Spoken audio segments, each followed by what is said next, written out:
ভারত যদি বাংলাদেশের অভ্যন্তরে কোন হস্তক্ষেপ করতে চায় 20 কোটি মানুষ একসঙ্গে রুখে দাঁড়াবো, একসঙ্গে রুখে দাঁড়াবো।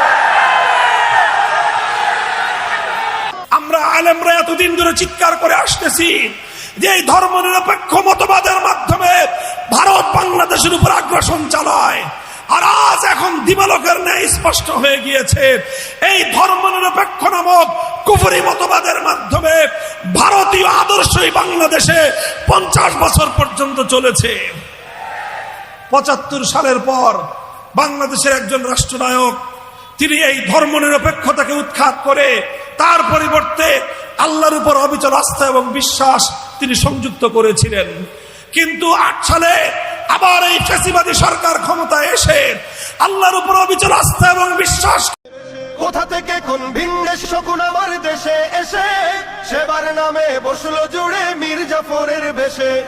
ওদের করতে নাস্তানাবুদ হতে হবে নির্ভয়ে, ওদের করতে নাস্তানাবুদ হতে হবে।